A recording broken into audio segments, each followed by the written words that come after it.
Bonjour à tous. Je vais juste partager mon écran. J'aimerais juste un volontaire qui m'envoie sur le chat s'il arrive à voir la présentation et si le son, ça va aussi. Est-ce que ça va pour tout le monde? Oui, ça va. Parfait. Merci beaucoup. Merci Julien. Merci à la FO de pouvoir me donner la chance aujourd'hui de faire cette jolie présentation sur les compétences nécessaires en tant que bénévole et qui seront bénéfiques pour votre organisme. Donc, encore une fois, la bienvenue.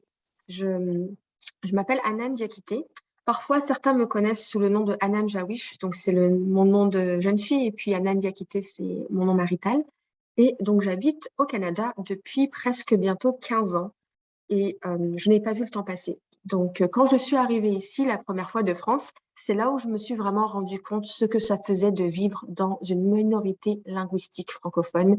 Et j'ai été toujours euh, surprise et heureuse de voir que des personnes, des organismes comme mon assemblée, la FO, des organismes à Toronto, faisaient en sorte de porter la voix pour les francophones et de nous permettre à nous d'avoir les services que nous recherchons, que ce soit à l'école, des services de santé, des services dans les commerces. Donc, vraiment, merci encore chaleureusement d'une francophone fraîchement encore, on va dire, établie en Ontario. Donc, je voulais vous présenter aujourd'hui ce webinaire. Je sais que le sujet du bénévolat revient souvent au niveau de la FO et dans les anciennes formations qui ont été présentées. Et donc, moi, j'aimerais vraiment pouvoir discuter avec vous de ce qu'on fait après. Donc, à chaque fois, on pense en fait à la gestion des bénévoles comme une sorte de nécessité dans l'organisme, mais on pense, on va dire, au recrutement. Mais moi, j'aimerais vraiment travailler sur les bénéfices que ça pouvait vous rapporter en tant que gestionnaire d'un organisme ou un administrateur, par exemple, et aussi vraiment faire en sorte que vous ayez des bénévoles sur une continuité. Donc, c'est toujours ça, on va dire, notre défi, c'est de trouver des bénévoles et c'est aussi de les garder. Donc, comment nous, en tant que gestionnaire d'un organisme ou qu'un directeur, par exemple, d'un membre d'un conseil d'administration, comment est-ce qu'on peut faciliter l'organisme que l'on représente pour avoir des bénévoles, mais aussi des bénévoles qui ont les compétences qu'on recherche et qui pourraient se mettre au profit de notre organisme. Est-ce que jusque-là, tout va bien? Vous pouvez, s'il vous plaît, moi, j'aimerais que ce soit un peu interactif. Vous pourrez aussi mettre sur leur chat. Moi, j'aimerais vraiment connaître vos défis au niveau du recrutement et aussi si vous avez peut-être une base de données de bénévoles ou comment ça fonctionne pour vous, je pourrais lire un peu dans le chat. Donc, avant de vous lancer, avant vraiment de mettre le point sur les compétences des bénévoles que vous recherchez, j'aimerais que vous vous posiez cette question à vous en tant que gestionnaire d'organisme. Est-ce que nous avons déjà la fondation nécessaire pour pouvoir accueillir des bénévoles? Parce qu'un bénévole, c'est pas juste viens le samedi matin pour 1 heure, on a besoin de toi pour faire des sandwichs. C'est vraiment participer à l'épanouissement de cette personne et aussi, vous aussi, en tant que gestionnaire d'un organisme, susciter, on va dire, donc la fidélisation pour que les personnes puissent revenir. Donc, le recrutement des bénévoles, ça, c'est généralement, quand on y repense, on se dit, c'est vraiment, ça peut être fatigant, ça peut prendre du temps, on ne sait jamais à chaque fois qui on pourrait avoir, si les personnes vont venir. Donc, à chaque fois, en tant que gestionnaire d'un organisme, on passe à côté de cette étape et on n'y pense pas. Et finalement, on se dit, on va juste chercher les bénévoles, mais on ne va pas travailler sur cette fondation. Et je pense que vous, en tant que gestionnaire d'un organisme, vous devez travailler sur la création d'un programme, d'une fondation pour vraiment le recrutement des bénévoles. Vous avez vos employés, vous avez des politiques pour les membres de votre CA, mais il faut aussi que vous ayez des gabarits et aussi un guide pour le recrutement de vos bénévoles. Donc, les étapes qui vont imposer en fait toute cette démarche, c'est que vous allez avoir donc beaucoup de réflexion à faire, beaucoup de travail. Donc, c'est pas quelque chose que vous pourrez faire, on va dire, rapidement. Mais une fois, moi, je vous garantis qu'une fois que vous avez passé, on va dire, toute cette charge de travail à faire pour la création d'un programme de recrutement des bénévoles, bah là, vous pourrez vraiment avoir donc les bons candidats que vous recherchez. Vous avez à avoir une base de données de gabarits, de contrats, d'informations, de politiques, etc., que vous pourrez partager avec les bénévoles. Et donc ça, vous allez vraiment, vous, mettre toutes vos chances de vos côtés. Et aussi, on va pouvoir aussi parler aujourd'hui pendant cette présentation de comment vous pourrez vraiment identifier les meilleures pratiques pour le recrutement et ensuite on pourra discuter des ressources ou des idées que vous avez selon votre mandat pour qu'on puisse identifier, on va dire, le bénévole type pour votre programme de bénévolat. Donc vraiment pour l'étape, avant de commencer vraiment sur les bénéfices qu'un bénévole peut apporter dans votre organisme, vous devez vraiment penser à la planification. Donc, avant même de vous dire que vous avez un événement le samedi, que vous avez besoin de 5 bénévoles, il faut que ce travail soit fait en amont. Et donc, vous devez vraiment bien planifier votre programme de recrutement. Et ça va être vraiment essentiel pour le succès de votre programme et aussi pour la continuité dans les services de votre organisme. On le sait tous, les financements arrivent au compte-gouttes. On ne sait pas quand est-ce qu'on peut recruter des employés. On ne sait pas comment on peut aussi les garder puisque c'est toujours à chaque fois en fonction des financements que l'organisme va recevoir. Donc, essayez de maximiser cette main-d'œuvre gratuite, entre guillemets, pour vous faciliter, vous aussi, dans le succès de votre organisme. Dans tous les cas, que vous ayez des financements ou pas, la continuité et la vie de votre organisme doit continuer. Donc, essayez de vraiment maximiser tout ce que vous pouvez avoir en mettant à profit donc les compétences des bénévoles qui vont venir et qui vont s'intégrer à votre organisme. Donc, vraiment, votre planification, vous devez la voir comme… donc, la première chose, c'est comment vous allez faire cette conception des postes de bénévoles. Parfois, quand je parle avec des gestionnaires des directions générales ou des gestionnaires d'organismes, quand je pose la question, j'entends toujours on a besoin de bénévoles. Nous avons besoin de bénévoles. On n'arrive pas à les trouver. Mais quels sont les postes de bénévoles que vous recherchez? Donc, et ça aussi, ça manque puisque finalement, on n'identifie pas le besoin. Vous n'avez pas identifié exactement quels sont les postes pour lesquels des bénévoles peuvent être placés et vous n'identifiez pas aussi pour votre équipe. Donc, à la fin, vous créez, on va dire, une mauvaise gestion et donc vous ne savez pas exactement ce que vous recherchez. Donc, vous allez pouvoir avoir peut-être des personnes qui auront envie de vous aider pour la planification des événements. Mais si vous avez juste un événement tous les 2 ans, mais entre-temps, vous faites du tutorat, par exemple, tous les samedis, ben là, en fait, vous maximisez pas vos chances pour le recrutement de vos bénévoles. Donc, il faut aussi vraiment que vous pensiez à ça. Ça peut prendre 2 semaines, ça peut prendre 1 mois, mais si vous vous mettez à l'avance, au moins, vous pouvez avoir ces informations-là que vous pouvez mettre en ligne et vous pouvez les utiliser après. Donc, vous avez la conception des postes de bénévoles. Quels sont les postes de bénévoles qui autorisent en fait à avoir des bénévoles au sein de votre organisme? Donc tout ça va dépendre aussi de votre organisme. Certains organismes ont des conventions de syndicats avec les employés de l'organisme. Donc, parfois, certains postes, vous ne pourrez pas placer des bénévoles. Donc, c'est à vous aussi de savoir qu'il y a des postes, par exemple, qui sont protégés et donc vous ne pourrez pas mettre un bénévole pour ça. Vous devez identifier ceci. Et ensuite, vous devez voir votre calendrier. Quels sont les événements que j'ai cette année? Quelles sont notre planification stratégique que nous avons réfléchi pour les 3 prochaines années? Et dans quel cas nous aurons besoin de bénévoles? Et quel est, on va dire, le profil type du bénévole que l'on recherche?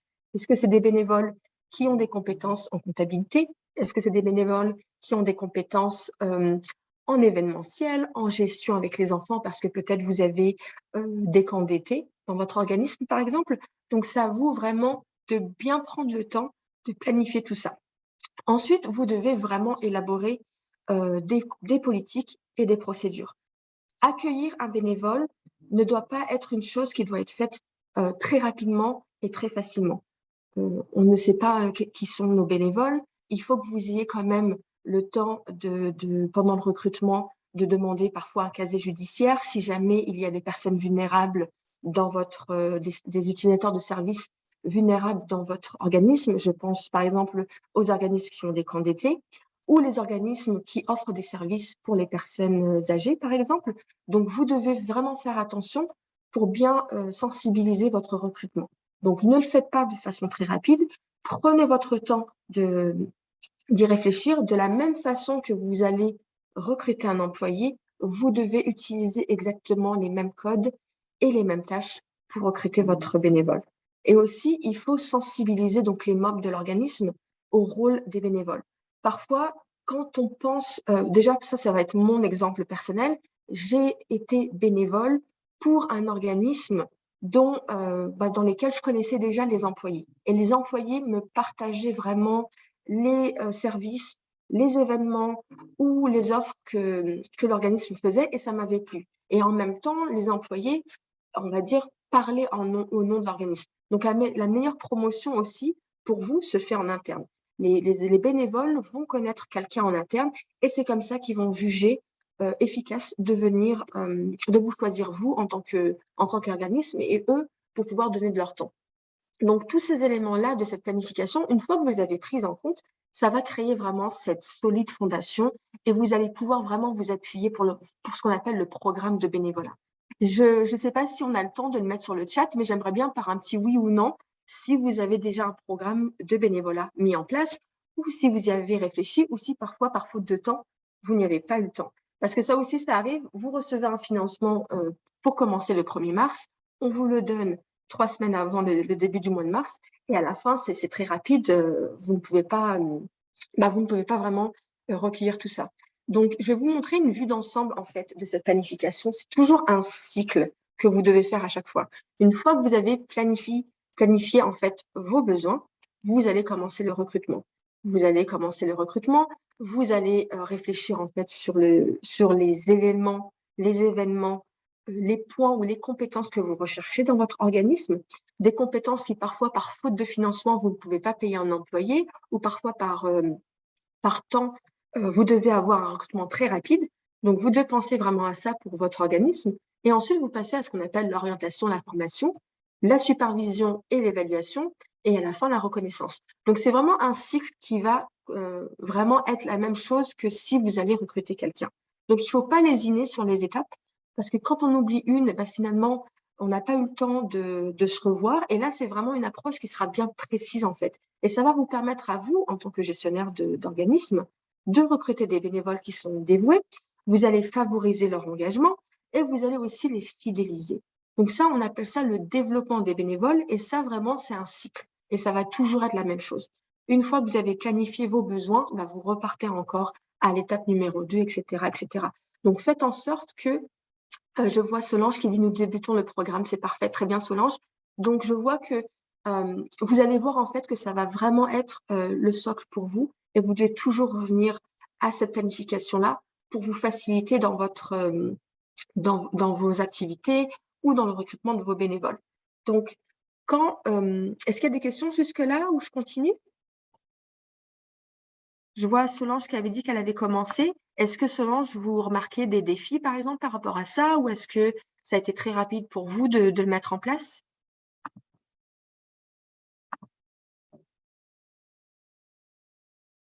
Non? Bon, Désolée, pas de problème.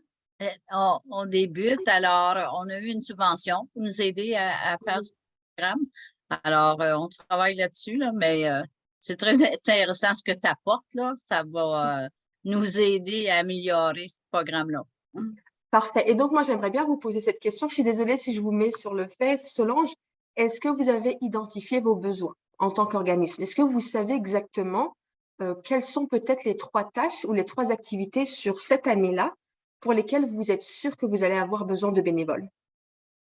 C'est l'activité qu'on t'aimerait faire parce qu'on a pas mal de bénévoles, mais ils font toutes sortes de choses. Puis là, on essaie de voir, là, de déceler là, tous les programmes qui ont besoin des bénévoles.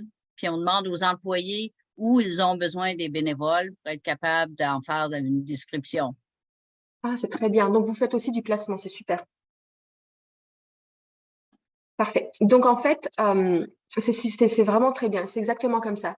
Si vous n'avez pas, on verra un peu plus tard dans la présentation, si vous n'avez pas mis vos besoins sur la table pour être sûr de ce que vous cherchez, ça va être vraiment difficile pour vous ou finalement, vous allez peut-être avoir un bon groupe de bénévoles, mais ce n'est pas les compétences que vous recherchez. Donc, moi, je me souviens, en fait, j'étais allée dans un organisme, je crois que c'était à Sudbury, et la personne qui était à l'accueil, c'était une bénévole. Et en fait, elle m'avait dit que ça faisait 2 ou 3 ans qu'elle faisait ça. Elle aimait beaucoup. Ça lui permettait, en fait, elle était nouvelle arrivante et réfugiée. Donc, ça lui permettait, en fait, elle, de pouvoir sortir de la maison et de pouvoir communiquer en français. Et ensuite, moi, je lui avais posé la question, mais qu'est-ce que tu faisais en fait dans ton pays d'origine? Quelles sont tes compétences que tu as apportées ici au Canada? Et elle m'explique que en fait, et après, j'avais aussi posé la question, pourquoi tu as choisi cet organisme plutôt qu'un autre? Parce que surtout qu'à Sudbury, il y a beaucoup de choix en tant qu'organisme francophone qui cherche des bénévoles. Donc moi, j'étais toujours curieuse de savoir pourquoi c'est cet organisme précisément qui lui avait plu. Et en fait, elle m'avait dit que elle avait une éducation en petite enfance, qu'elle était diplômée en petite enfance, mais que pour le moment, elle ne pouvait pas faire d'équivalence de diplôme, et qu'en attendant, elle avait choisi cet organisme parce que c'était un organisme qui proposait des soins de santé à ses utilisateurs de services, mais qui avait aussi une garderie à côté. Donc, elle m'avait dit, au moins, si je rentre, je pense qu'après, je pourrais peut-être, quand il y aura une place qui va se libérer, je serai capable de postuler et de demander un poste pour la garderie. Donc, moi, je l'avais félicitée, mais c'est vrai que c'est là où je me suis dit, c'est bien dommage, puisque quand j'en avais parlé avec la gestionnaire m'avait dit, je n'étais pas au courant qu'elle a été diplômée en petite enfance, et je viens de l'apprendre aujourd'hui quand tu lui as posé la question. Donc, en fait, c'est comme ça quand je vous dis qu'il faut bien planifier, c'est que cette personne qui est bénévole depuis 2 ans à l'accueil de cet organisme n'a pas fait en sorte de développer ses compétences qu'elle avait acquises dans son pays d'origine pour en fait avoir la chance d'avoir un emploi. Si elle était peut-être venue avec une meilleure, on va dire, description de ses tâches ou ses besoins, elle aurait pu dire peut-être à la gestionnaire, c'est de là d'où je viens, je suis diplômée en petite enfance, j'aimerais bien travailler dans la garderie et c'est pour ça que j'ai choisi votre organisme. Si vous avez peut-être des offres de bénévolat, si peut-être une éducatrice est absente, moi je peux aider, etc. Mais là, en fait, elle n'a pas eu, sur les 24 mois qu'elle a passés, elle n'a pas eu la chance de mettre en valeur ses compétences en petite enfance. Donc, c'est comme si elle repartait en arrière. Et en attendant, quand j'avais demandé à la gestionnaire, je lui disais, est-ce qu'il y a des éducatrices qui sont absentes sur l'année? Elle me dit, oui, ça arrive, les maladies, de toute façon, ça arrive, c'est la vie.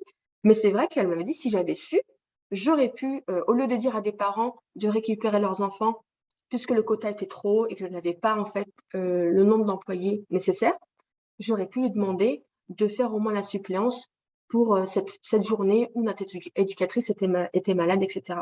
Donc voilà, c'est bien de poser des questions en fait et de bien travailler sur le CV. C'est pour ça que le recrutement, la phase de recrutement, elle est très très importante. Même si votre bénévole vous dit, bah, moi j'aimerais faire du bénévolat, dites-moi ce que je peux faire, je vais vous aider. Mais utilisez aussi vous, mettez votre casquette de recruteur et dites-vous qu'est-ce que l'organisme que je représente aurait besoin aussi.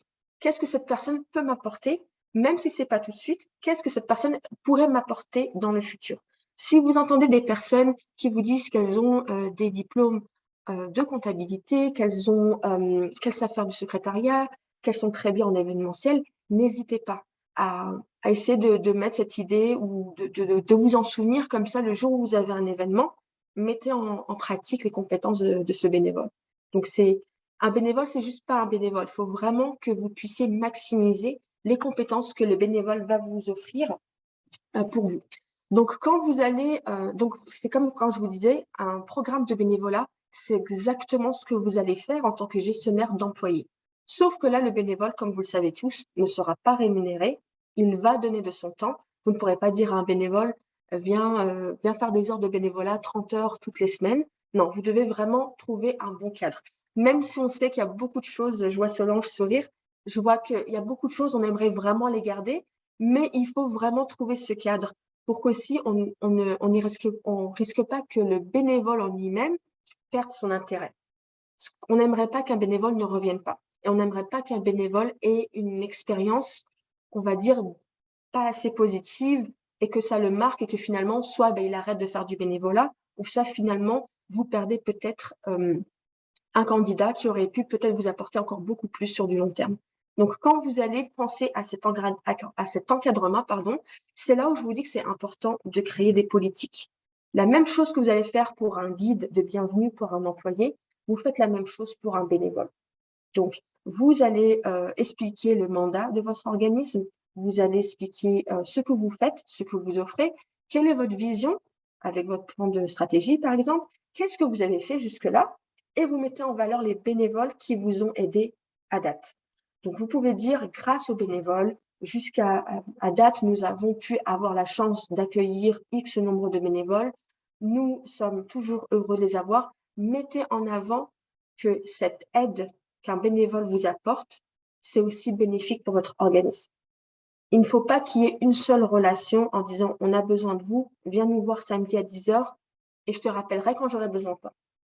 Non, faites en sorte que ce soit bien encadré, que vous ayez vraiment toutes les informations qu'un bénévole pourrait demander. Vous devez aussi veiller à son intégration. Si, par exemple, vous avez suffisamment d'employés dans votre organisme, il serait bien de désigner une personne qui sera chargée de l'intégration des bénévoles. Au moins, s'il y a des questions, le bénévole saura toujours où aller. Et s'il y a aussi des réunions ou des méthodes d'intégration, eh ben, cette personne-là qui sera désignée dans votre organisme pourra aussi être la référente et pourra vraiment guider les bénévoles. Donc ça, c'est vraiment des choses que vous devez mettre en place à chaque fois avant de commencer en fait vraiment les premiers jours d'un bénévole. Quand on parle de supervision et de l'évaluation, c'est généralement après l'événement et c'est généralement en fait la semaine où l'événement se termine et que vous avez donc la dernière journée avec votre bénévole. C'est important de superviser et c'est important de pouvoir faire l'évaluation. Pourquoi je vous dis ça? C'est que parfois, un bénévole, ça va être vraiment sa première expérience à l'emploi ou dans un cadre de travail. Et donc, il faut vraiment le guider pour qu'il soit sûr que ce qu'on lui a demandé de faire ou ce qu'on attend de lui soit vraiment donc revu, mais soit compris. Donc, quand vous allez préparer votre supervision, donc la même personne, si vous avez encore la même référente pour l'encadrement et l'intégration, à ce moment-là, on pourrait donc expliquer 2 ou 3 semaines avant l'événement.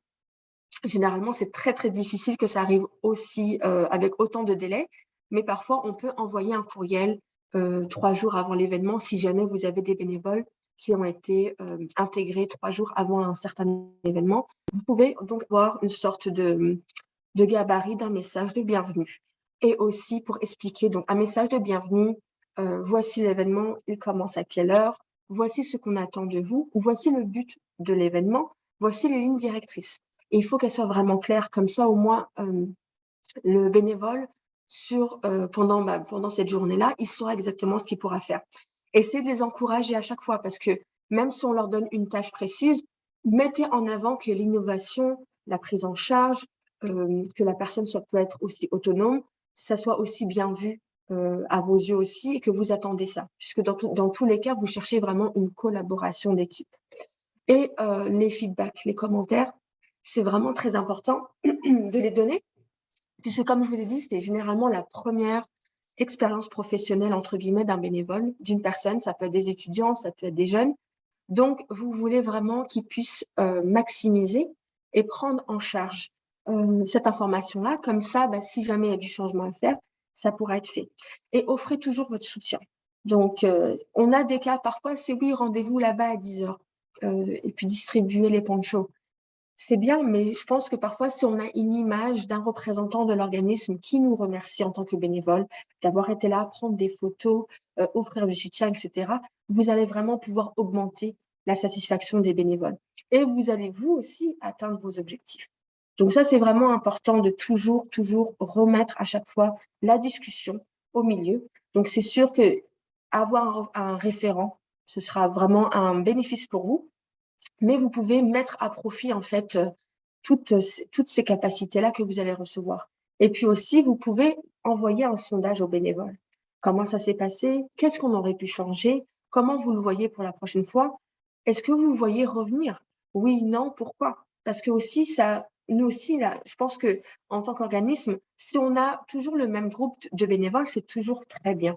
Mais si vous n'avez jamais, on va dire, une base de données de bénévoles, c'est toujours plus difficile pour vous de pouvoir vraiment mettre en avant vos projets. Et après, c'est difficile de demander à chaque fois aux employés de venir un samedi ou un dimanche, etc. Donc, si vous avez vraiment une base de données et que vous savez exactement comment vous pouvez changer votre méthode de faire, ou s'il y a des commentaires ou des rétroactions que vous avez choisies, là, vous pourrez vraiment retravailler vos politiques, retravailler votre encadrement. Et là, vous repartez encore à la planification et vous recommencez sur un nouvel événement encore plus fort et avec plus d'informations pour vous.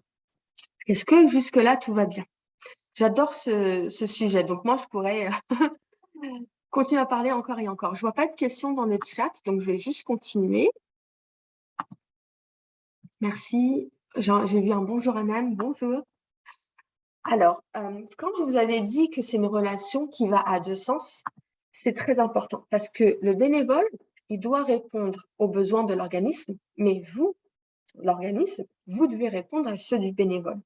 Donc, si par exemple, vous avez un bénévole qui veut venir pour un événement, mais qui vous avait écrit sur une note, je ne peux pas venir le dimanche après-midi, je suis disponible tous les jours sauf le dimanche après-midi, bah, en contrepartie, si vous lui envoyez que des demandes pour venir un dimanche après-midi, il donnera pas suite en fait à chaque fois. Et ça peut-être qu'il aura plus l'intérêt de se rapprocher de vous pour voir si vous avez besoin en fait de lui.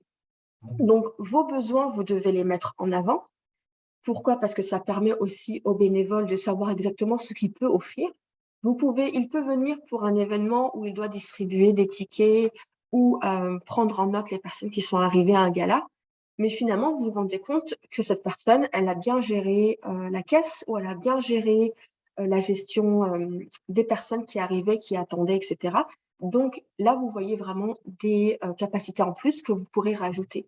Et là, vous aussi, ça va vraiment vous faciliter pour vos prochains événements et vous pouvez en plus continuer à utiliser cette personne qui sait qu'un jour, elle deviendra un employé de votre organisme.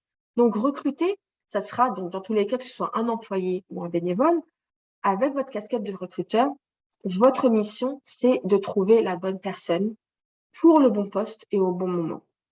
Donc, dans le cas des bénévoles, vous devez, on va dire, c'est ce que je vous ai dit, c'est un processus qui sera bidirectionnel. Vous l'avez dans les deux sens. Comme le bénévole doit répondre à vos besoins, bah vous aussi, vous devez faciliter le bénévole et pouvoir répondre à ses besoins. Donc, c'est sûr que vous devez aussi découvrir et apprendre un peu plus de votre bénévole. Donc, les 20 minutes de recrutement seront nécessaires. Ou sinon, vous pouvez les automatiser et essayer d'avoir peut-être, par exemple, un sondage ou un questionnaire à pré-remplir. Donc, vous pouvez mettre cette information-là, ce bouton sur votre site Internet, par exemple. Est-ce que vous êtes intéressé à faire du bénévolat? Nous recherchons des bénévoles. Je suis intéressé. On clique sur l'information. On peut écrire notre nom, notre prénom. Et on peut même, sur le questionnaire, mettre une petite description. Nous, l'organisme ABC, notre mandat est de faire ci. Voici ce que l'on recherche toute l'année et voici ce que l'on recherche pour nos événements en mars, juin et septembre, par exemple. Et ensuite, vous laissez après le fil au bénévole qui pourra répondre au questionnaire et vous dire, ben, moi, je suis disponible le mardi, le mercredi, etc. Ou je serai prêt à offrir de mon temps pour le tutorat ou pour faire le côté administratif. Donc, regardez bien ça. Quand on pense aux compétences que vous allez rechercher, ça va aussi dans les deux sens. Un bénévole va vous dire qu'il recherche à développer des compétences et vous, en tant qu'organisme, vous devez mettre en avant les compétences prioritaires pour lesquelles vous allez placer un bénévole pour votre organisme. Donc, c'est des compétences généralement qui sont techniques, des compétences d'organisation, les compétences relationnelles et sociales et les compétences d'adaptation. Donc, si vous avez besoin de quelqu'un pour le côté technique, c'est-à-dire que vous n'avez pas une personne qui s'occupe de la comptabilité, puisque vous ne pouvez pas justifier un salaire sur du temps plein. Donc, finalement, vous pensez qu'un bénévole pourrait prendre l'affaire. Donc là, vous allez essayer de rechercher quelqu'un qui a cette compétence technique pour vous. Donc, vous allez vraiment mettre en avant dans le poste et l'intitulé du poste que vous recherchez pour le bénévole, exactement les compétences techniques que vous recherchez. Si vous préférez, à ce moment-là, vous vous dites, bah, moi, j'ai déjà des employés pour ça, mais tout ce qui est au niveau de l'organisation, l'événementiel et tout ça, on n'a pas encore, on ne peut pas avoir des employés puisque nos événements n'arrivent pas sur tous les ans, par exemple, donc c'est très rare. Bah, à ce moment-là, vous allez vraiment essayer de chercher des personnes qui ont les compétences d'organisation que vous cherchez. D'accord? Donc, vous devez vraiment à chaque fois vous poser cette question. Quelle est la compétence que je recherche en tant qu'organisme? Qu'est-ce qui pourrait m'aider à m'avancer? Qu'est-ce qui bloque? Et généralement, j'ai envie de dire 70% des organismes que j'avais rencontré et à qui j'avais posé cette question, on me disait toujours, c'est la communication, la promotion. Et ça, on le sait tous, certains, voire même tous les financements, ne financent pas la promotion, le marketing, etc. Et donc, finalement, vous n'avez pas de ligne budgétaire pour ça. Et on le voit parfois dans les réseaux sociaux, on va voir des visuels, puis on voit rien pendant 3 mois, puis on revoit encore quelque chose. Donc, si vous avez peut-être un bénévole, vous pouvez engager un bénévole sur peut-être 3 heures de son temps par semaine, et ben là, vous allez pouvoir maximiser l'impossibilité pour vous d'engager quelqu'un dans le marketing. Et on verra plus de promotion, plus de communication pour votre organisme. Et je vous laisserai regarder, parfois vous allez regarder, même si vous voulez regarder vos pages de réseaux sociaux, essayez de vous dire, est-ce que j'ai une fréquence de publication? Est-ce que j'ai ça? Qu'est-ce qui me manque? Si ça je l'ai, donc peut-être que c'est autre chose que je devrais rechercher dans mon organisme. Donc mettez-le bien en avant. Et si vous avez quelqu'un, par exemple, qui offre des compétences que vous ne recherchez pas, je vous le dirai après, c'est bien d'offrir en fait la collaboration, de le référer à un autre organisme ou peut-être de prendre en note si jamais un poste s'ouvre ou si jamais vous avez le besoin. D'accord? Et donc, les compétences d'adaptation, ça, c'est vraiment pouvoir gérer les relations, le social, essayer de voir en fait comment avoir peut-être un bénévole qui puisse gérer dans le camp d'été, on va dire, la planification des repas ou des activités. Donc ça, il y a plein de choses. Donc ça, c'est vraiment important pour vous de le remettre en avant et de vous poser et de vous le remettre en avant, de vous poser les questions, de savoir exactement ce que vous recherchez maintenant. Est-ce que peut-être dans 3 ans, vous allez rechercher autre chose et ainsi de suite. Si vous recherchez dans chacune de ces compétences, n'attendez pas que l'événement arrive. Alors à ce moment-là, faites bien vos politiques, faites les postes recherchés, mettez-les donc sur un dossier partagé en ligne qui seront après, où vous pourrez vous facilement les retrouver, les mettre à jour et les publier. Donc, ça prend vraiment du temps pour faire le recrutement. Si vous le faites déjà, on va dire, à chaque fois, à chaque année fiscale, comme ça, vous savez exactement ce que vous recherchez, ben là, vous avez déjà gagné du temps et vous savez déjà où est-ce que vous pouvez trouver vos gabarits. Donc, c'est vrai que je n'ai pas envie de vous donner un devoir à faire, mais j'aimerais bien que vous réfléchissiez à ça. Est-ce que j'ai un guide d'intégration et est-ce que je pourrais le travailler dessus ou est-ce que je pourrais le mettre à jour si j'en ai déjà un? Donc, prenez le temps de le faire vraiment pour vous et pour vos organismes parce que ça, c'est vraiment nécessaire pour vous de bien l'identifier. Maintenant, comment vous allez mettre à profit un bénévole? Quand un bénévole arrive, je sais qu'on en a tellement besoin et parfois on ne les trouve pas facilement. On n'a pas envie de leur dire tu n'as pas les compétences que je recherche. On va passer à autre chose, on va attendre. Non, vous pouvez peut-être demander à cette personne si elle est disponible à apprendre. Il y a des compétences administratives que vous pouvez déléguer à un bénévole, même si ce bénévole n'a pas l'expérience dans cela. Tant que le bénévole démontre de l'intérêt pour apprendre, allez-y, profitez-en. Et aussi, vous pouvez les mettre, on va dire, en binôme avec un employé.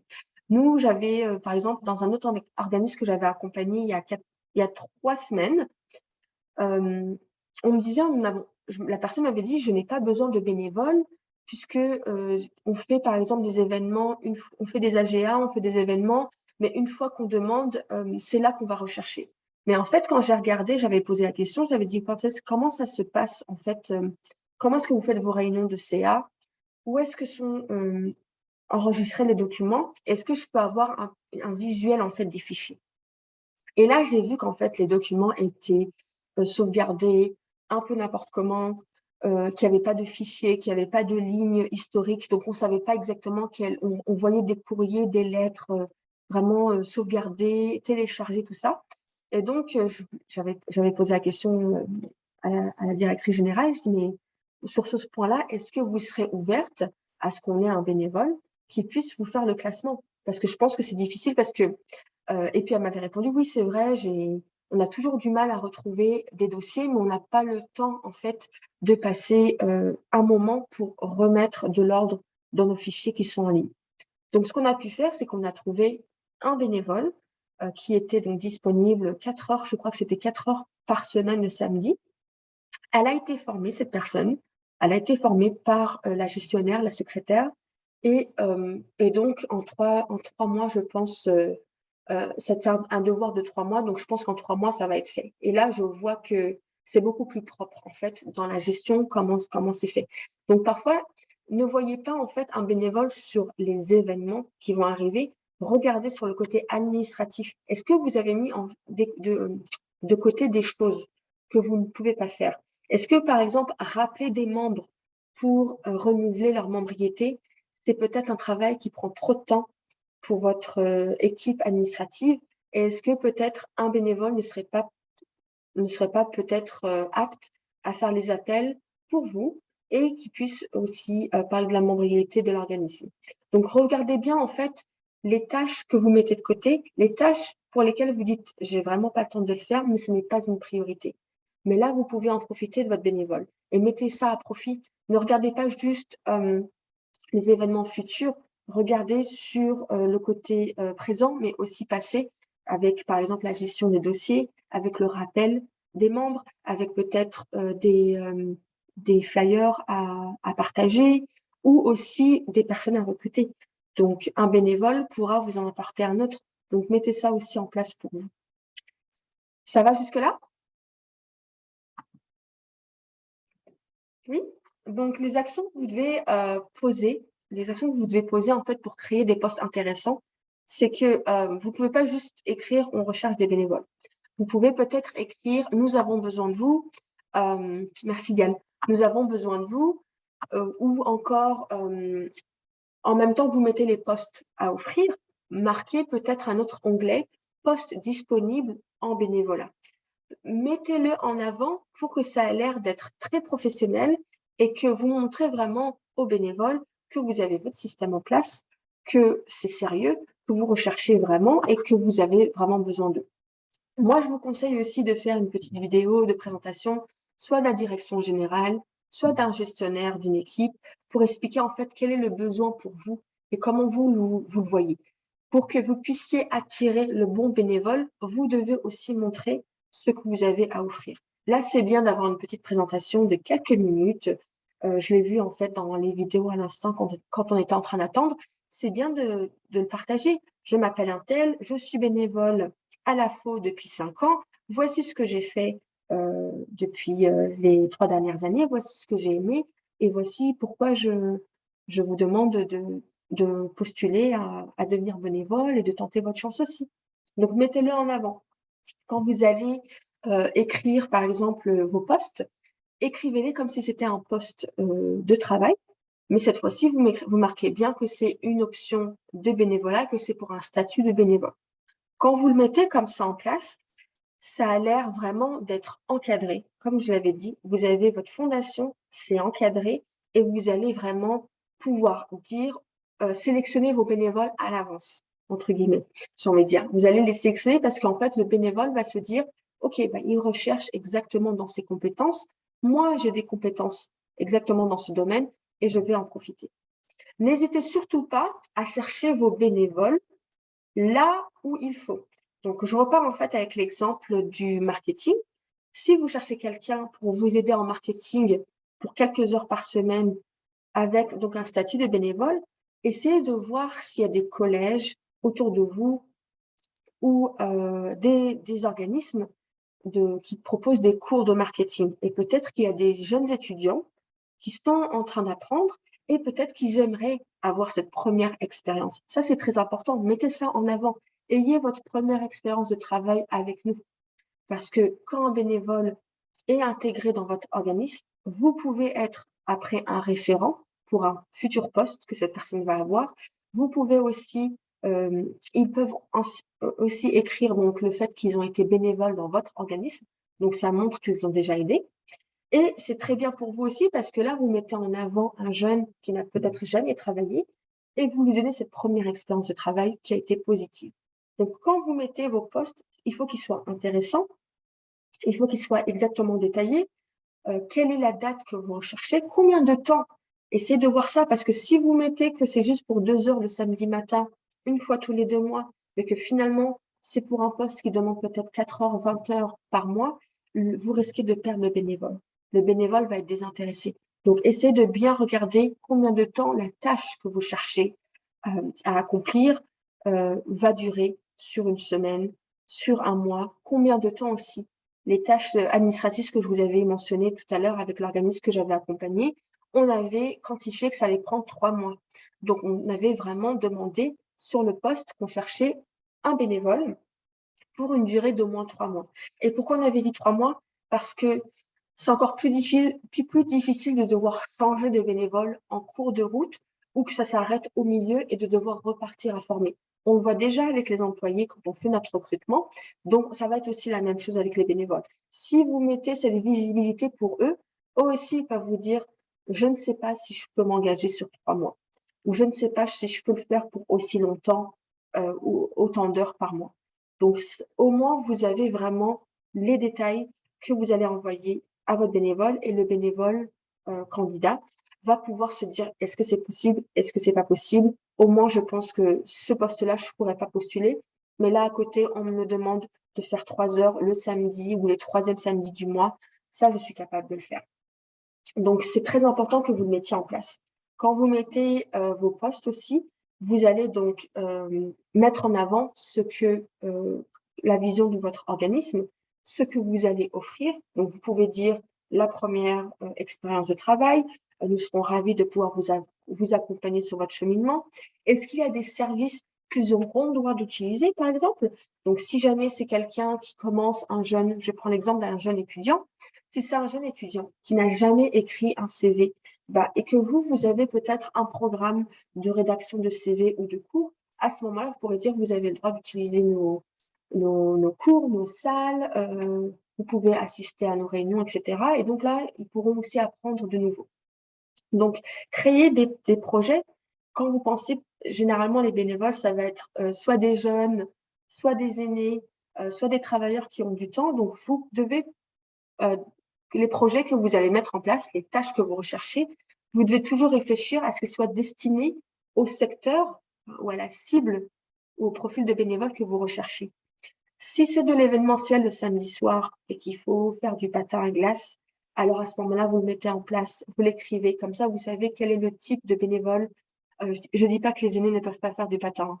Excusez-moi, c'est pas pour ça, mais juste pour vous dire si c'est un peu physique, dangereux, etc., mettez-le. Si c'est pour toucher, par exemple, si c'est pour gérer les camps d'été, mettez les informations que vous recherchez, le temps que vous recherchez, les certifications que vous recherchez. Si vous recherchez des bénévoles pour votre camp d'été et que nous sommes le 1er juin, vous cherchez pour le 1er juillet, sachant qu'il faut faire une certification de premier secours, avoir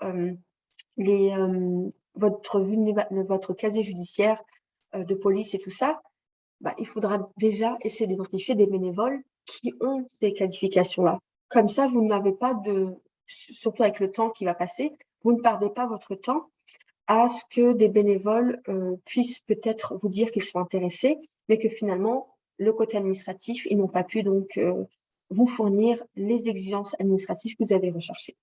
Donc, vous allez vraiment, la règle dans tout ça, quand vous allez réfléchir au projet et aux bénévoles, au profil de bénévoles cible que vous recherchez, c'est que vous allez vous rappeler, voilà, qu'est-ce que je recherche? Pourquoi je veux des jeunes plus que ça? Pourquoi ici, ce serait mieux que j'ai ce type de profil? Vous allez faire une liste avec toutes les tâches indispensables que vous allez avoir besoin pour le bon fonctionnement de l'organisme, mais aussi pour le bon fonctionnement de la tâche que le bénévole va prendre en compte. Donc, quand vous allez faire ça, vous allez donc faire, par exemple, si on vous dit qu'il faut faire des photocopies, où est-ce que le photocopieur, vous partagez le code, vous allez, si c'est par exemple des préparations de collations ou etc., vous allez donc accompagner la personne pour qu'elle ait peut-être soit une session de sensibilisation à la sécurité, mais vous devez vraiment à chaque fois cerner l'essentiel et cerner les points que dans la tâche que vous allez mettre en place, le bénévole qui va pouvoir le faire a déjà la connaissance qu'il faut pour éviter, on va dire, la possibilité que soit le jeune finalement, il n'est pas le profil adéquat, ou il s'ennuie, ou à la fin, il ne va pas continuer avec vous. Donc, quand vous allez concevoir cette description des tâches, vous allez essayez pas de, j'ai envie de dire, essayez vraiment de bien connaître vos bénévoles.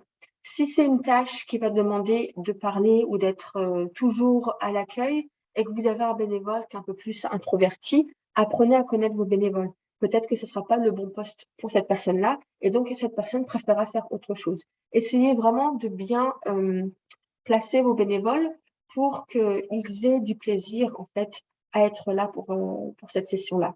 Vous devez aussi répartir le travail de façon équitable.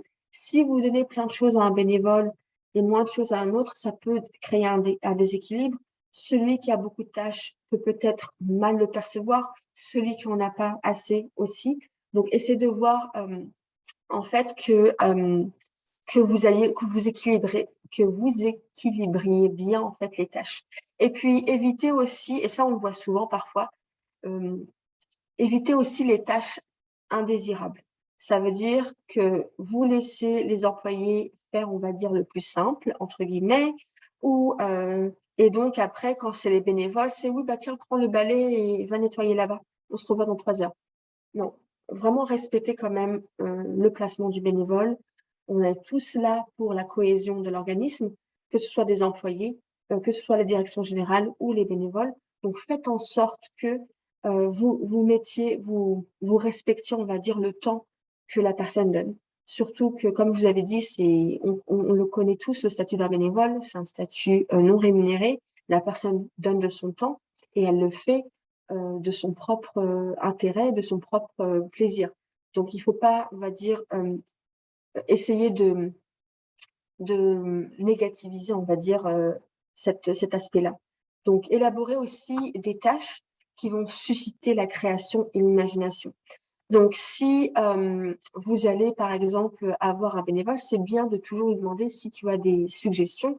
Si tu penses à quelque chose d'autre, n'hésite pas. Nous, on adore ça, on est ouvert à ça, on veut continuer. Voici dans quoi notre stratégie va partir. Donc, si tu as des idées, n'hésite pas à partager avec nous.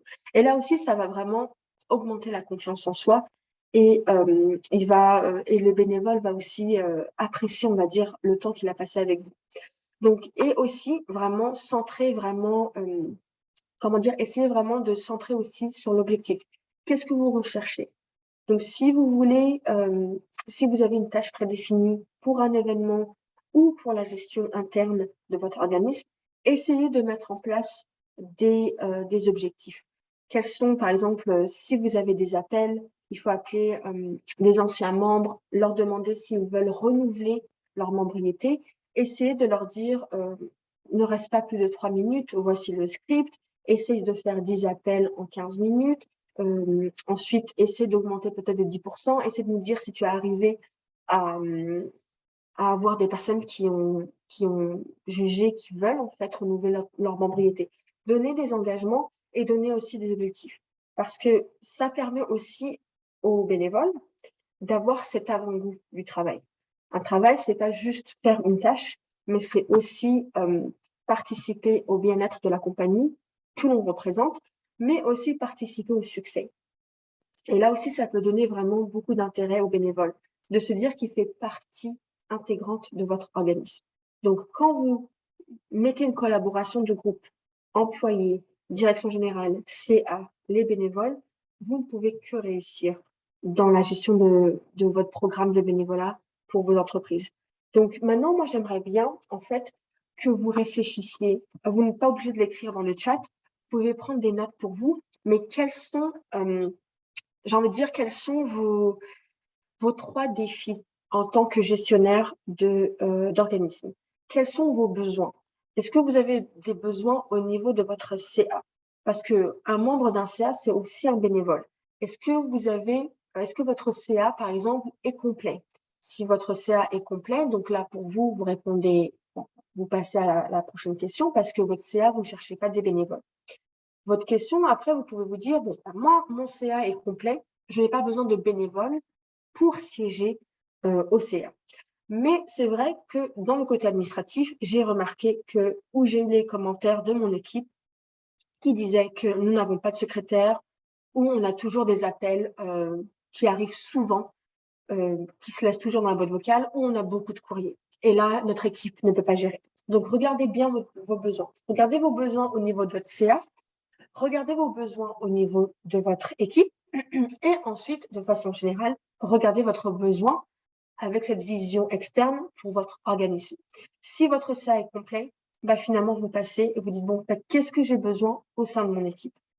Donc, vous allez voir peut-être 3 ou 4 tâches qui sont difficiles à faire parce que vous avez peut-être peu d'employés ou vous n'avez pas des employés réguliers parce que vous avez des financements qui facilitent, par exemple, le contrat de travail pour peut-être 1 an, 2 ans déterminés et à la fin, vous vous retrouvez sans employés pendant encore un autre 2 ans ou jusqu'au prochain financement. Donc, regardez ça. Comment vous pouvez continuer la mise en marche de votre organisme de façon interne sans forcément avoir des employés parce que vous n'avez pas eu de financement cette année, par exemple. Et ensuite, vous regardez la vision en extérieur. Quand vous regardez la vision en extérieur, vous dites, bon, voici mon CA est complet. Au niveau interne, ça se passe très bien. Et là, en fait, ce que j'ai remarqué, et vous le voyez avec une réunion d'équipe, c'est que vous dites, notre stratégie, c'était qu'on puisse vraiment maximiser la promotion ou essayer d'avoir peut-être des représentants qui aillent au salon. On n'a pas de personnes qui peuvent se déplacer à notre salon à Sudbury ou la fois prochaine à London. Comment on peut faire? Donc, vous regardez en fait le besoin de votre organisme. Est-ce que je peux commencer à ce moment-là à faire la création des postes? Donc là, si vous voyez ça, à chaque fois, vous allez vous dire, bon, voilà, je vais créer des postes en lien avec mes besoins. Moi, je reste toujours avec 3 besoins parce que je trouve que il faut toujours rester, on va dire, très direct pour vous et ça va directement, on va dire, sur les points importants dans la gestion de votre organisme. Donc, si vous voyez que dans votre CA, ça se passe bien, je vous dirais, c'est pas la peine de créer, on va dire, un poste pour avoir un bénévole qui va siéger au CA. Vous pourrez le faire plus tard, peut-être avant la GA, si vous voyez que peut-être des membres ne vont pas renouveler leur mandat. Quand vous voyez en interne, là, vous allez avoir une discussion de groupe avec votre équipe en interne et vous allez vraiment poser la question, est-ce qu'il y a des activités, est-ce qu'il y a des tâches que vous ne pouvez pas faire tous les jours parce que ça prend du temps, parce que finalement, on n'a pas les moyens pour ça ou parce que ça demande vraiment une personne qui soit dédiée pour le faire. Et vous rajoutez aussi, il faut que ce soit quelqu'un qui puisse être placé en tant que bénévole. Et si vous avez donc ces informations-là au niveau de votre équipe interne, travaillez vraiment sur la création des postes pour votre équipe interne et pour les besoins de votre équipe interne. Et ensuite, quand vous voyez vraiment la vision extérieure de votre équipe et de votre organisme, là, vous vous dites, oui, c'est vrai qu'on a une AGA qui arrive, on va la faire, finalement, on va arrêter de faire avec le virtuel et on va la faire sur place. Je pense qu'il nous faudrait bien X nombre de bénévoles. Je repense récemment à la levée du drapeau, il y a eu des bénévoles sur place qui étaient là pour donner les mini-drapeaux aux enfants, aux écoliers, etc. Pour vraiment, donc ça aussi, il faut sensibiliser, il faut savoir le nombre de bénévoles qu'on recherche pour des événements, connaître en fait le nombre qu'on le recherche, la grandeur et le temps aussi. Donc ça aussi, ça va vraiment vous aider pour ça. Quand le bénéfice, en fait, le profit d'un bénévole, c'est que vous devez vraiment connaître les compétences qu'il a à offrir, qu'il a à vous apporter pour vous. Qu'est-ce qu'il pourrait m'apporter? Comment je pourrais le mettre en pratique pour notre organisme? Et moi, j'aimerais vous dire aussi, essayez de prendre... c'est un peu difficile de parler du Covid de façon positive, mais essayez de prendre, on va dire, les enseignements qu'on a reçus avec le confinement, avec le Covid. On a vu que des personnes pouvaient travailler à distance. Alors, pensez à ça aussi. Est-ce que je peux avoir un bénévole à distance? Est-ce que mon bénévole doit être sur place parce que mon organisme est à London et je cherche quelqu'un qui habite à London? Est-ce que vous ne pouvez pas peut-être vous dire, je vais me chercher un bénévole francophone qui habite peut-être à Hearst, qui habite à Toronto, mais qui va m'aider moi parce que je suis à Windsor et je n'ai pas encore trouvé quelqu'un qui peut m'aider. Mais là, je vois qu'il y a un intérêt là-bas. Donc, ouvrez vraiment l'envergure, ouvrez vraiment votre radius pour votre recherche. Surtout, mettez en profit vos connaissances, votre réseau. Il y a je repense à Solange qui a dit tout à l'heure, nous en avons beaucoup. Moi, c'est très rare quand j'entends, c'est très rare d'entendre pour moi un organisme qui me dit j'en ai beaucoup. Et c'est très, très bien de l'entendre. Moi, j'adore cette phrase. Mais j'entends souvent, c'est difficile pour nous de recruter des bénévoles parce qu'on est loin, parce qu'on n'est pas à côté d'une station de métro, parce que ça ne facilite pas les horaires, etc. Et donc, je vois Diane, connaître les compétences s'applique aussi auprès des nouveaux arrivants et de les jumeler avec exactement, c'est vrai. Quand on a un nouvel arrivant, ben, le nouvel arrivant a besoin vraiment de mettre en place cette première expérience. Et donc, il va d'abord se diriger vers le bénévolat. Et aussi, je ne sais plus si ça a changé parce que les règles d'immigration changent très souvent. Je me souviens aussi que quand une personne, un nouvel arrivant, avait un statut de réfugié, comme il ne pouvait pas travailler tout de suite, il était quand même autorisé à faire du bénévolat. Ben ça aide aussi. Donc, mettez ça en place pour que vous puissiez les jumeler. Donc, si vous voyez que vous avez ce service-là, eh ben, vous pouvez leur dire, ben, toi, si tu veux nous aider au secrétariat, ben, moi, je connais l'organisme à côté qui serait prêt à t'accueillir. On en a parlé, ils recherchent, etc. Donc, profitez-en de ça. Je pense qu'on ne met pas souvent à profit les compétences des nouveaux arrivants et les compétences des personnes francophones qui viennent. Donc, n'hésitez surtout pas à partager autour de vous. Moi, je pense aussi, donc, comme je vous l'avais dit, j'essaie de pas trop parler du Covid de façon positive, puisque ben, on sait déjà comment ça s'est passé, mais on peut s'ouvrir à ça. On a aussi l'organisme que j'ai aidé il y a 3 semaines pour trouver donc le bénévole pour faire donc le classement des dossiers. L'organisme est à Toronto, le bénévole est à Windsor, et je me suis approchée d'un organisme francophone à London. Je parlais avec la DG et puis j'en ai profité. Je dis, est-ce que tu connaîtrais pas, tu n'aurais pas peut-être dans ta base de données des bénévoles qui seraient prêts à commencer parce je recherche quelqu'un pour faire du classement de dossier. Elle m'a dit, je regarde, oui, nous en avons une. Donc, mettez ensemble. Donc, je sais que là, le thème de la RAV, c'est la pluralité. Ouvrez-vous, faites ensemble de partager parce que je pense que cet organisme à Toronto n'avait tellement pas le temps de trouver un bénévole qu'il s'était dit, bon, je vais pas faire le classement de mes dossiers. C'est pas une grande priorité face à toutes les tâches que nous devons faire. Mais en fait, avec cette connexion, eh ben, on a pu trouver quelqu'un qui est très, très compétente et qui a sauvé vraiment des heures et des heures de gestion de dossiers aux membres du CA et aux employés de cet organisme. Donc, n'hésitez surtout pas à le mettre en avant. N'oubliez surtout pas que on est tous dans le même bateau, que les francophones sont un peu éparpillés partout en Ontario. Donc, si on peut avoir cette cohésion de groupe pour nous mettre en avant, faites-le. Et pareil aussi, si vous, en tant que DG ou en tant que gestionnaire dans votre organisme, vous avez eu une excellente expérience avec un bénévole, vous ne pouvez pas l'embaucher, faute de budget ou faute de place. C'est dommage.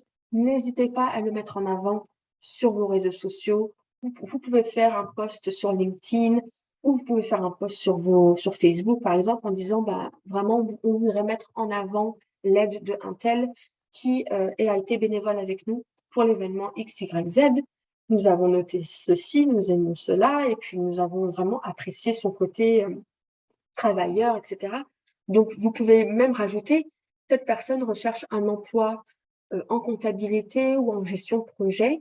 Nous serons ravis de lui donner une référence. Et si vous connaissez des personnes qui recrutent, n'hésitez pas à les jumeler ou n'hésitez pas à le faire. Donc, surtout, mettez vraiment ça en avant. Donc, n'oubliez pas que le partage, c'est très important. Surtout quand on est une minorité linguistique comme nous, on a besoin de nous, on a besoin d'organismes comme vous pour partager, pour qu'on puisse savoir exactement où est-ce qu'on va et comment on le fait. Je voulais vous parler, je vais juste sauter un petit peu, là c'était vraiment un peu les besoins que vous avez fait, on en avait déjà parlé. Donc moi, je voulais vous parler du guide de l'intégration. Je suis désolée, j'ai essayé de le faire vraiment condensé. Il y avait tellement de texte parce que c'est très important que on voit juste cette petite photo, mais je partagerai ma présentation après. Quand vous allez faire votre guide d'intégration, il ne faut pas que ce soit un guide à même celui des employés. Les employés vont avoir leur propre guide d'intégration et les bénévoles vont avoir le leur. Même si certaines parties vont être identiques, vous devez quand même faire en sorte de le rédiger et de le mettre en place. Ça ne doit pas être quelque chose qui doit avoir 70 pages, mais c'est vraiment quelque chose qui va reprendre tout l'encadrement pour le bénévole et vous aussi. Parce que quand le bénévole va être accueilli, il veut être sûr qu'il puisse avoir accès à toutes les informations qu'il veut avoir.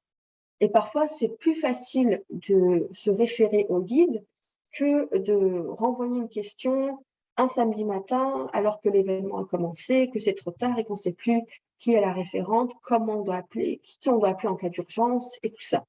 Donc, si vous le mettez en avant, vous allez vraiment pouvoir y arriver. Est-ce que je suis bien avec le temps, Julien? Je ne sais pas, je veux juste confirmer avec toi. Oui, on Super. est correct. On a comme 10 minutes de plus, peut-être. D'accord, donc je vais bientôt finir. Donc, votre guide d'intégration, vous devez donc à ce moment-là présenter votre organisme. Vous allez parler de l'historique de votre organisme, quand est-ce qu'il a été créé, qu'est-ce que vous avez fait. Si vous avez changé de nom ou vous êtes intégré avec d'autres organismes, allez-y, profitez-en. Votre mission, votre mandat, les objectifs. Quelle est la clientèle que vous servez? Quel est vraiment quels sont vos utilisateurs de services? Qu'est-ce que vous leur offrez? Quelle est la place du bénévolat dans votre organisme? Mettez-le en avant.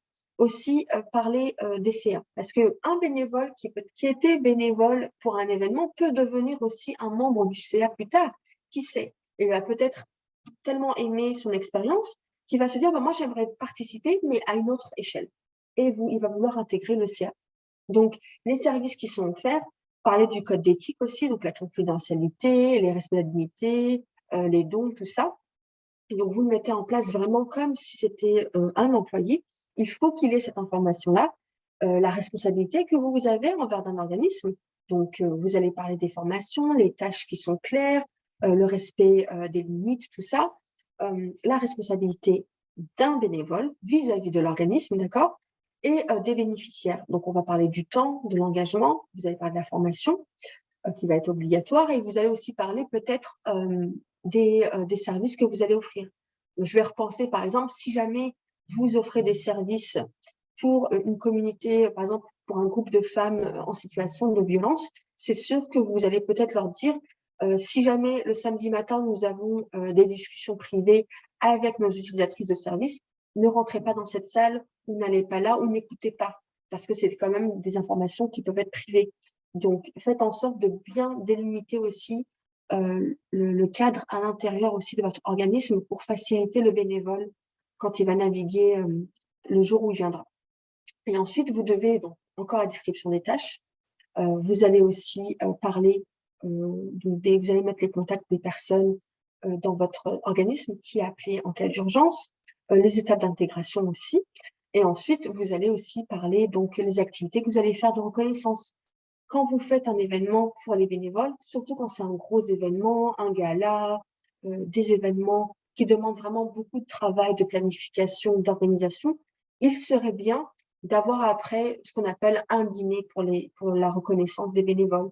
Vous ne pouvez pas les payer, mais vous pouvez donc leur faire un petit cadeau en les invitant soit à un déjeuner, un dîner. C'est à vous de voir ce que vous pouvez faire. Je ne vous demande pas, je ne vous oblige pas, c'est à vous de voir avec votre budget ce que vous pouvez faire. Donc, je vais juste prendre un petit point sur la formation, parce que je vois que c'est bientôt la fin. Quand vous allez faire la formation, ça, c'est important. Donc, je sais que parfois, vous avez des tâches et des événements qui ne vont pas nécessiter beaucoup de temps à être formés, mais c'est toujours nécessaire de le mettre et de le partager pour les bénévoles.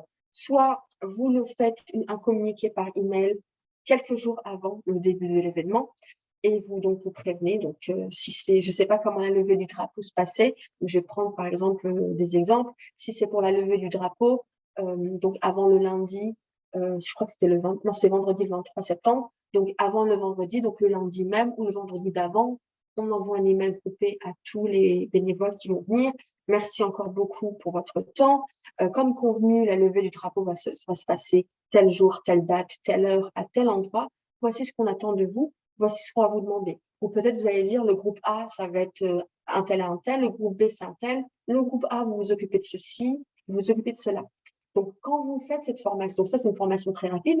Si c'est beaucoup plus long, donc là, je reprends l'exemple, par exemple, de l'organisme avec la bénévole pour le côté administratif. Avant de commencer, on s'était engagé avec cette personne, et cette personne s'était aussi engagée avec le CA, d'avoir 6 heures de libre pendant une semaine, je crois que c'était 2 fois 3 heures. 2 fois 3 heures ou 3 fois 2 heures, je me souviens plus très bien. Mais en fait, il fallait qu'elle s'engage pour ça. Parce qu'on avait calculé qu'il fallait à peu près 6 heures pour la former, pour qu'elle puisse naviguer en ligne dans la plateforme et qu'elle puisse en fait comprendre à quoi ressemble tel ou tel document. Donc, vous devez voir aussi pour vous combien de temps ça peut prendre pour former pour les tâches que j'aurai besoin. Est-ce que j'aurai besoin peut-être d'un référent? Donc, quand vous allez penser à vos formations, vous allez dire, est-ce que c'est des formations qui sont assez générales, assez techniques? Est-ce que peut-être on va avoir que de la documentation? Donc, s'il est un samedi, je demande à tous mes bénévoles de venir soit le vendredi d'avant ou le samedi d'avant. On fait une réunion globale. Bonjour, voici les bénévoles qui sont portés volontaires pour telle journée. Les personnes se rencontrent et vous expliquez un peu ce qu'il y a à faire. Donc, vous devez voir en fait avec le besoin et le groupe que vous allez cibler et que vous allez en fait recruter. Donc, c'était tout pour moi. Je remercie vraiment encore l'AFO de m'avoir invité pour cette présentation. Si je pouvais continuer, j'aurais encore continué très longtemps. Si vous avez des questions sur la façon de recruter ou de maximiser, on va dire, la fidélisation, n'hésitez pas à m'envoyer un courriel. Je me ferai un plaisir de pouvoir partager avec vous.